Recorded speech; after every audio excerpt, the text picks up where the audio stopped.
So, there has been a new entry into the comic book sphere, Spawn, Batman.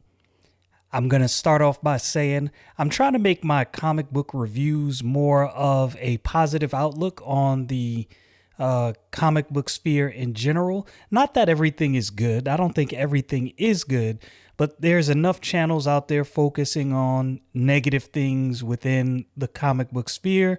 I want to focus on things I enjoy.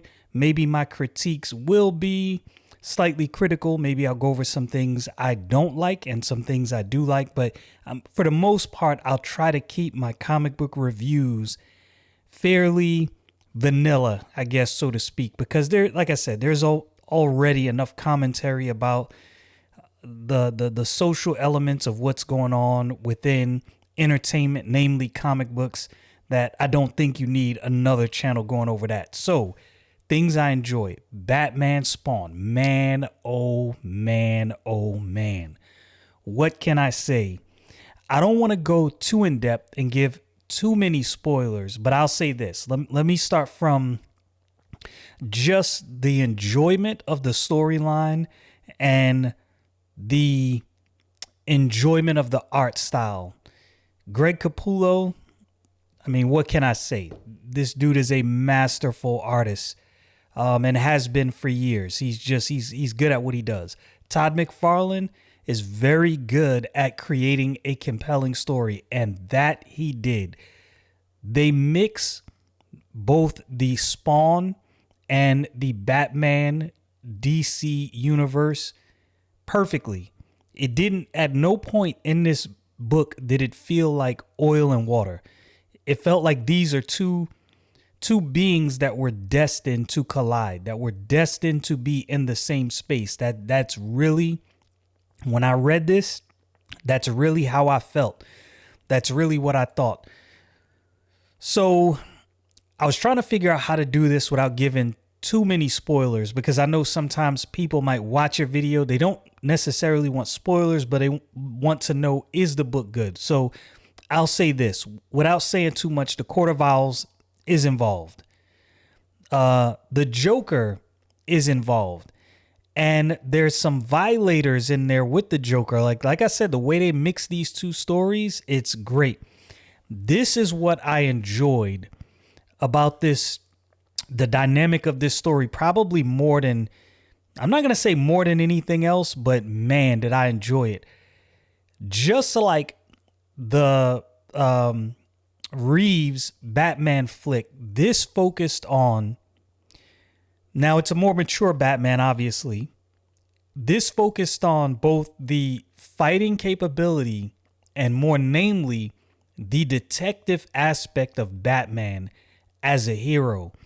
And I think, I can't say it hasn't been done, but let's just say over the years, it hasn't been abandoned, right? Batman's detective aspect, that aspect of him as a hero, but it hasn't been like a central figure. I felt like Batman's detective capability, his problem solving capability, was a centerpiece in this book.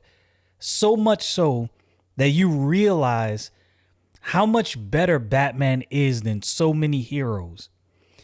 You know, the one thing that's always covered within hero books, which I like, is the humanity of these heroes, right? You see where even the heroes that come from other worlds and other planets, what you begin to see is, okay, obviously human writers, so we can see the flaws within their character. We can see how somebody can catch them off guard, get them short-sighted, and win a battle because they weren't paying attention.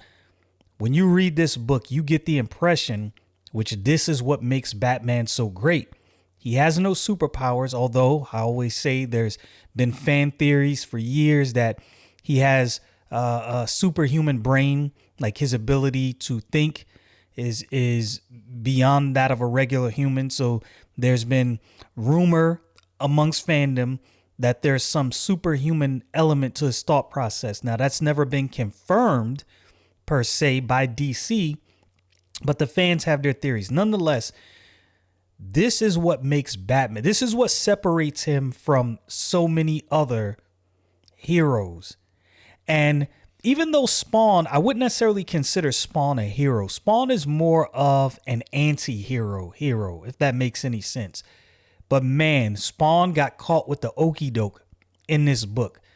So a bit of a spoiler, just letting you know, Spawn has been duped into thinking that somehow Batman holds the key to releasing the soul of his deceased wife. I'm not going to say Batman has never been caught with the okie doke, but as things play out, Batman catches on really quick to what's going on.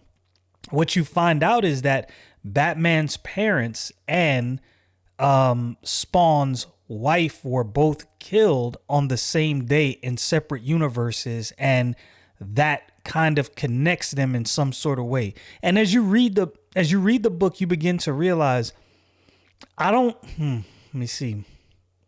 I'm trying to figure out how to put this. I don't know if Todd McFarlane modeled Spawn after Batman, but I never really paid attention to the influence, but you can see it. Now, maybe subconsciously, as Todd McFarlane was creating Spawn, he maybe pulled some inspiration from the Batverse, from Bruce Wayne and from his story, The Dark Knight. And that's why when I saw this, I was like, yo, it's the real Deadly Duo. Like, this is the true Deadly Duo meeting together. And it was magnificent. There's a scene, again, minor spoilers. There's a scene in the beginning of the book where both Spawn and Batman are going toe to toe, head to head. And Spawn gets the upper hand at some point, and there's something called the dead zone. And when they get into that dead zone, Spawn's powers are no longer working, and Batman picks up on that immediately, and he commences to putting the hands to Spawn.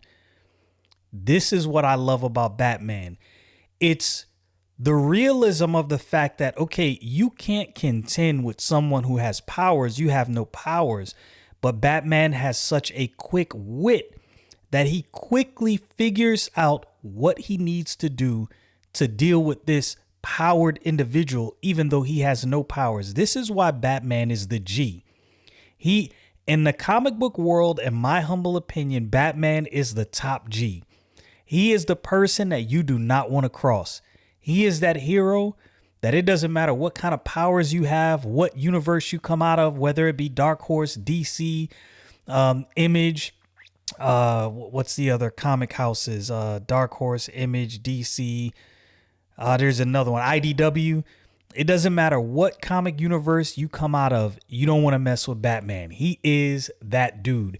And I've always said, if comic books go through a lull, which I think to some degree, comic books have their ebbs and flows of good stories and semi-decent stories, maybe not so good. But Batman always finds a way consistently to have compelling stories. And I don't know what it is about Batman as a character.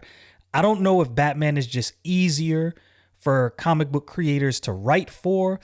I don't know if he just has so much history that there's so much you can pull from and so many different directions you can go in. Sometimes I think maybe in a way, Batman not having powers, though it is a limitation to some degree in the writing, it is also the biggest blessing. Maybe it opens up a window, opens up a door for a different style of creativity within the writing of Batman. And I think that may be the case. But getting back to Batman Spawn, I think, now I don't know this for a fact. We all know that DC, they reboot constantly, and I don't like it. But this is what I think. I think this Spawn Batman will give the DC comic universe the ability to maybe reboot. I'm not going to say one last time because we know, reboots will happen. But maybe this gives them the ability to reboot and stick with a timeline and not reboot so much in the future. Because the way events play out in this Batman Spawn book, it kind of leads you into that. It's the Court of Owls on Batman's side and the Court of Priests on Spawn's side getting together. And what you have at play is everybody has their own agenda. The Court of Priests has their agenda. The Court of Owls has their agenda. And then you see the Joker with his own agenda, and you have no idea what that agenda is. This is what makes it compelling, because you kind of get a short idea of what's going on. The Court of Owls, there's a split within the Court of Owls. Some who believe Batman should be killed, and some who believe Batman in some ways is their savior. So there are so many subplots going on within this book that it draws you in from the first panel on the first page. And it's no nonsense. There's no secret underlying agenda in the writing of this book. It is just a good story. And that's what I like about comic books. I love comic books that focus on the story. Give me a good artist, give me a good story, and you have me locked in. And I really and truly believe that this book right here will have people locked in. I don't remember exactly how many issues of this book that they're going to do.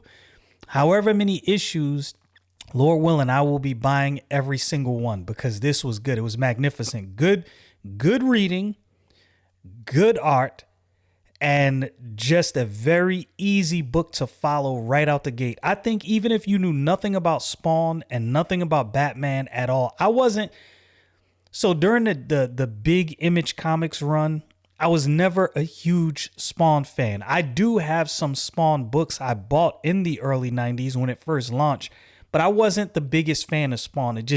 It didn't attract me like that. But a mixture of Spawn and Batman, of course, for those who listen, you know this is my favorite hero. A mix of these two books right here. Oh, wow, it was magnificent. It was such a good combination. And I know it was done in the early 90s, but I don't know if it was done this good. Now, I didn't collect that book that was released in the early 90s. That Spawn Batman run, but I don't know if it was this good. I can't say it wasn't, like I said, because I didn't collect it, but I don't hear many people even retroactively going back and talking about and reaching back to that book. There's many books from the 90s people talk about, and I hear people talk about often. That's not one of them. You would think a Batman Spawn,